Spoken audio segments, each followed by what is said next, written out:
से कन्हैयालाल मीणा बीजेपी प्रत्याशी हैं। आपको बता दें कि मंत्री राज्यवर्धन राठौड़ और किरोड़ी लाल मीणा मौजूद है। ये सीधे लाइव तस्वीर, क्या कुछ कह रहे हैं सीएम भजनलाल वो यही नहीं, क्योंकि चौधरी चरण सिंह जी कहते थे कि किसान के दर्द को किसान का व्यक्ति ही जान सकता है, जो किसान से निकला हो, जिसने किसान को नजदीकी से देखा हो, गरीब से नजदीक को देखा हो, वो ही भला कर सकता है।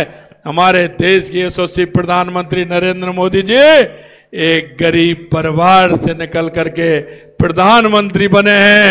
वो गरीब की हालत भी जानते हैं, वो किसान की हालत भी जानते हैं, वो मजदूर की हालत भी जानते हैं। इसीलिए तो उन्होंने कहा था कि 6,000 रुपए किसान सम्मान निधि देश के यशस्वी प्रधानमंत्री नरेंद्र मोदी देते हैं कि नहीं देते हैं? आता है कि नहीं आता है? किन किन के खाते में आता है बताइए? किन किन के खाते में आता है? आता है ना?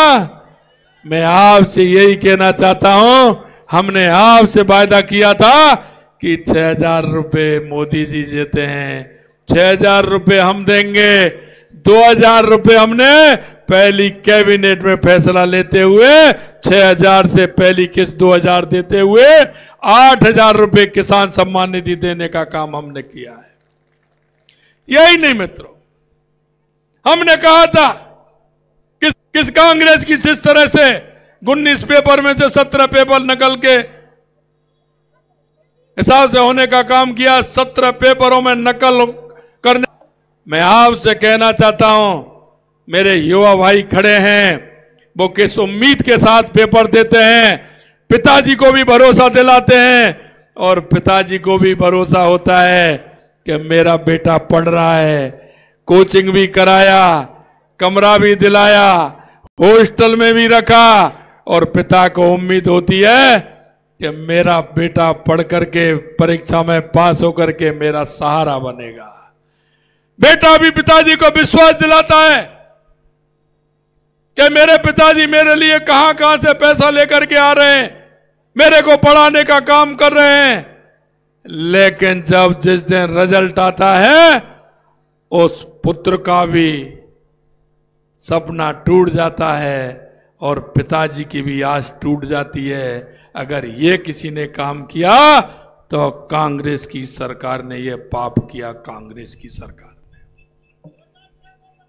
हमने आपके बीच में वादा किया था कि हम एसआईटी गठित करेंगे और ऐसे किसी व्यक्ति को हम छोड़ेंगे नहीं जिन्होंने युवाओं के साथ कुठाराघात करने का काम किया है।